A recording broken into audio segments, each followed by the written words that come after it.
Porta adentro traz-nos hoje a uma casa que se tornou num símbolo de repressão e da ditadura derrubada a 25 de abril de 1974, numa homenagem à democracia e à liberdade e a todos aqueles que lutaram por ela. Falamos do Museu do Aljube Resistência e Liberdade, aberto ao público desde 2015. Um museu que é uma homenagem a todos aqueles que lutaram e arriscaram as suas vidas durante esses anos. Um museu que é uma visita obrigatória para as gerações mais jovens. O Museu do Aljube remonta ao período islâmico e o seu nome significa poço sem água, masmorra ou prisão. Vale a pena a sua visita para perceber o que custou a liberdade. Um país sem memória é um país sem futuro e aqui evoca-se a memória de muitos compatriotas que souberam debater-se pelos seus ideais. Hoje vamos ser guiados por Rita Rato ao Museu do Aljube Resistência e Liberdade. O Museu do Aljube Resistência e Liberdade é desde a sua origem uma prisão. Desde o período romano, o período islâmico, até aos dias da história contemporânea do nosso país, que teve funções de cárcere. Em 1928, este edifício tornou-se uma prisão privada da polícia política da ditadura, a PIDE. Desde então que este edifício sofreu adaptações e foi encerrado em 1965 por pressão interna e externa devido às más condições de detenção dos presos. Neste memorial aos presos políticos, o Museu do Aljube Resistência e Liberdade homenageia todas as mulheres e homens que ao longo da ditadura lutaram pela liberdade e pela democracia. Durante o período da prisão política entre 1928 e 1965, o Museu do Aljube não recebeu mulheres. No entanto, decidimos também homenageá-las neste memorial, porque as mulheres ficavam na prisão de Caxias, onde eram presas durante também este período da ditadura.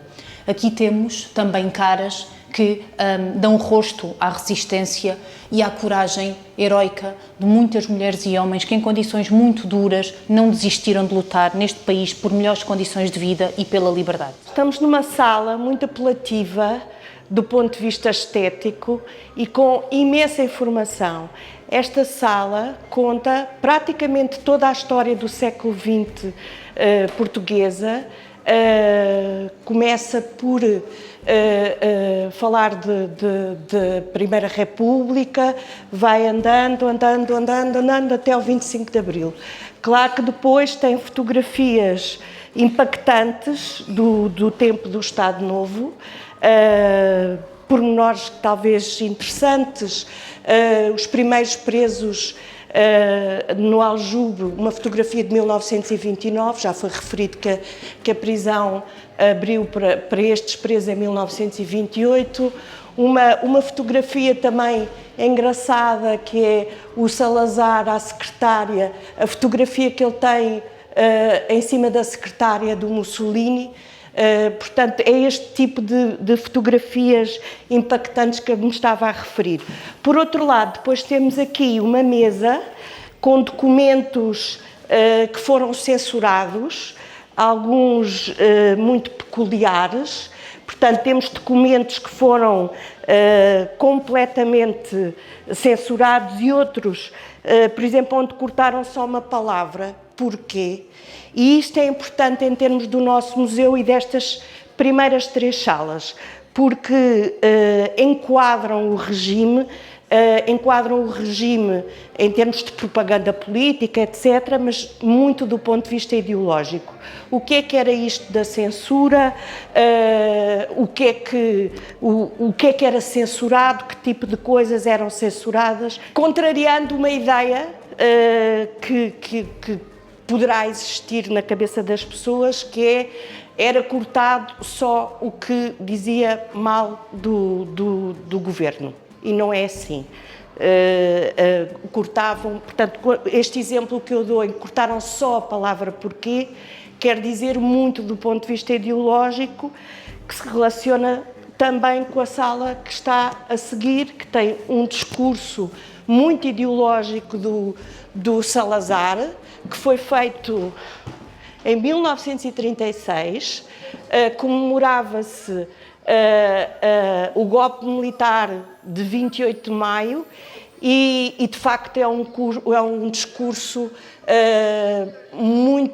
que caracteriza muito bem a ideologia do regime.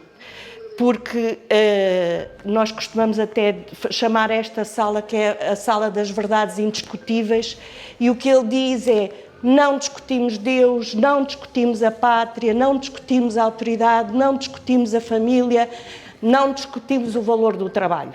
Portanto, não podemos colocar perguntas, não podemos discutir valores.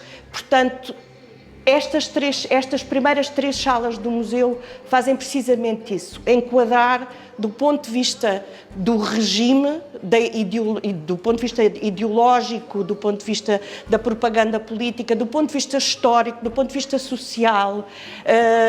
Temos aqui também várias fotografias que ilustram precisamente isso.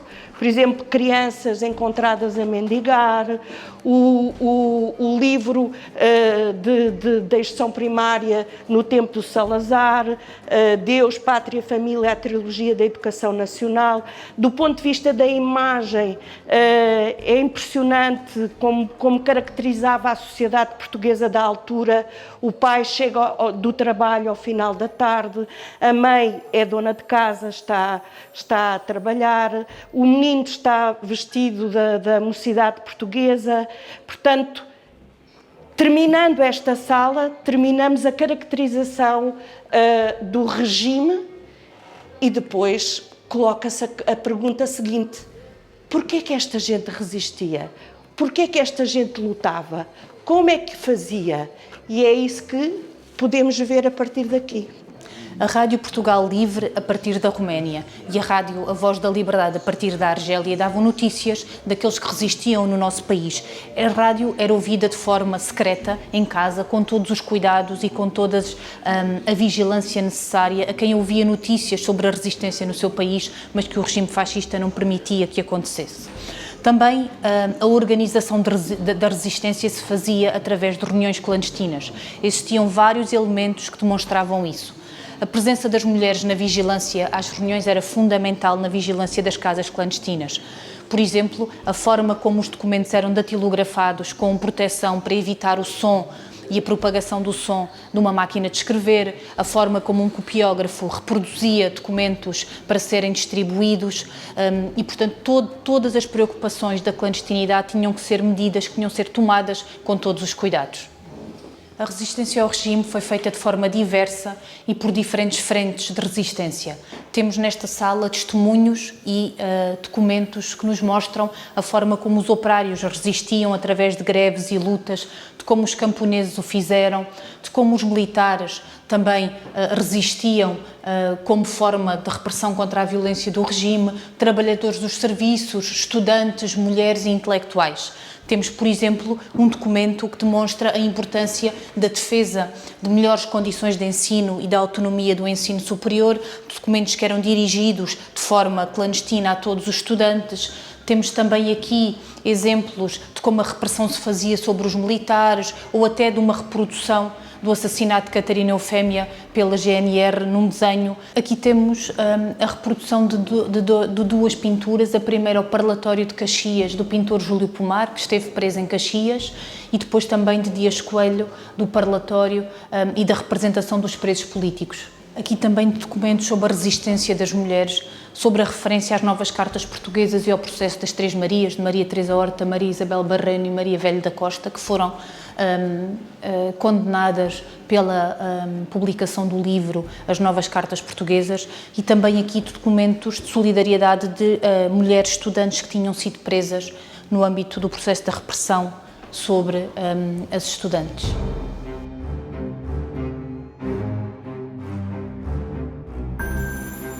Estamos numa das salas, eu diria, mais icónicas do Museu do Aljube. Aqui estão reproduzidas as celas de isolamento desta cadeia. Eram conhecidas por curros ou gavetas, porque, como poderão ver, são diminutas, têm 1 metro por 2, o espaço que poderiam utilizar é realmente muito pequeno. Um homem de estatura normal teria muita dificuldade em se deitar nos bailiques que existem dentro dos curros. Curro também porquê? Porque É uma analogia ao local onde os animais, os touros, antes de saírem para a Praça de Touros, são colocados também, mal se podem mexer. Portanto, era por isso que eram conhecidos por curros ou gavetas.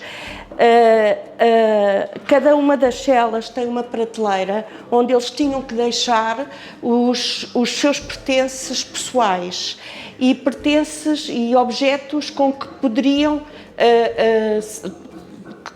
magoar-se a eles próprios. Por exemplo, tinham que deixar a gravata, o cinto, os óculos. Houve um senhor que esteve aqui preso e que trincou as lentes dos óculos para ter a certeza que não falava. Em que circunstâncias é que eles vinham para estas celas?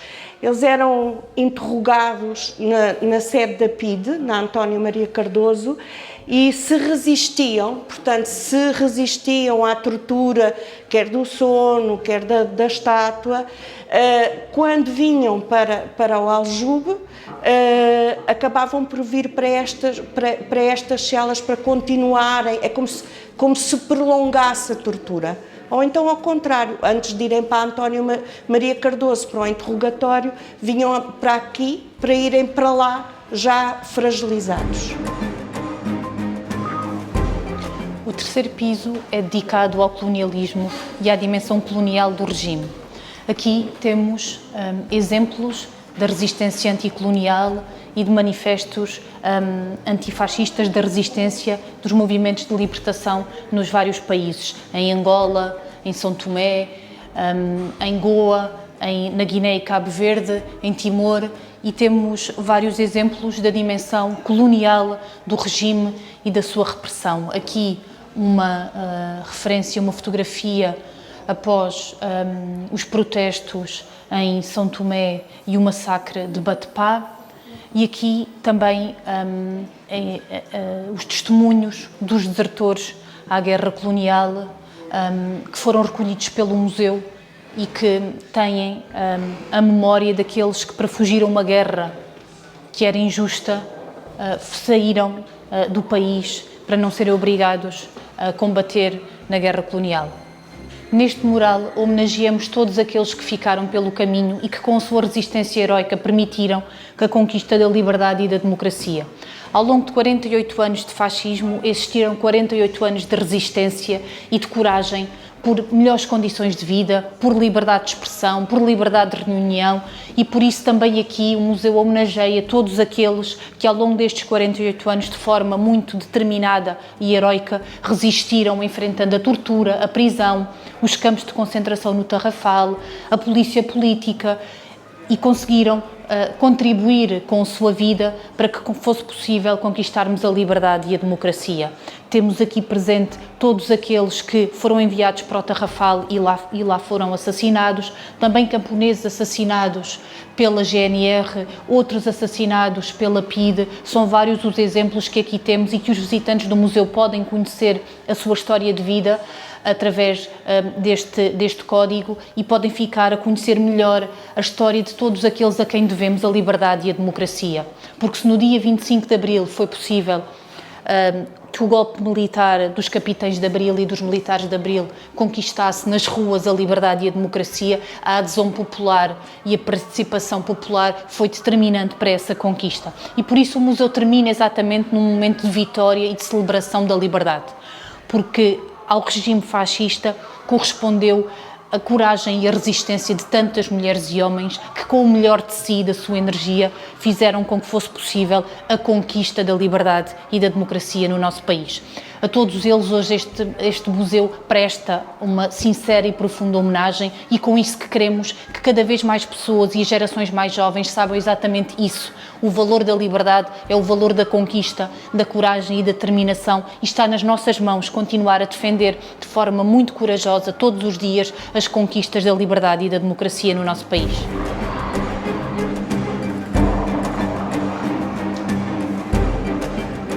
A exposição de longa duração do museu termina com esta mensagem: sem memória não há futuro. do ponto de vista da nossa oferta educativa, é uma mensagem muito, muito, muito importante. Em termos educativos, o que o museu tenta oferecer e, sobretudo, corresponder é às diferentes necessidades e ao que as pessoas procuram quando vêm ao museu. Tentamos fazer isso de uma forma intergeracional, procurando corresponder à curiosidade dos jovens e à construção do seu conhecimento e a sua reflexão sobre cidadania, sobre direitos humanos, sobre esta época histórica também. E, por outro lado, com os mais velhos, com pessoas que viveram estes momentos e que se revêem aqui em muitos dos nossos projetos. Portanto, tentamos, como eu estava a dizer, fazer isso de uma forma intergeracional, muitas vezes até colocando pessoas mais velhas com mais jovens. Este museu é um lugar de vontade e de necessidade de preservação da memória e da partilha da resistência à ditadura e da vontade de todos aqueles que quiseram fazer deste lugar um lugar de homenagem à resistência e um lugar de preservação da memória e de luta pelos direitos humanos. A todos eles, aqui continuamos o nosso trabalho em sua homenagem. O Museu do Aljube desenvolve também exposições temporárias a partir da nossa exposição de longa duração. A partir de abril, teremos a exposição Novas Cartas Portuguesas e Outras Lutas sobre as mulheres e a resistência, onde pretendemos valorizar e dar a conhecer o papel multidisciplinar da resistência das mulheres à ditadura no nosso país. Enquanto estamos de portas fechadas, visitem-nos no nosso site museudoaljube.pt e nas nossas redes sociais.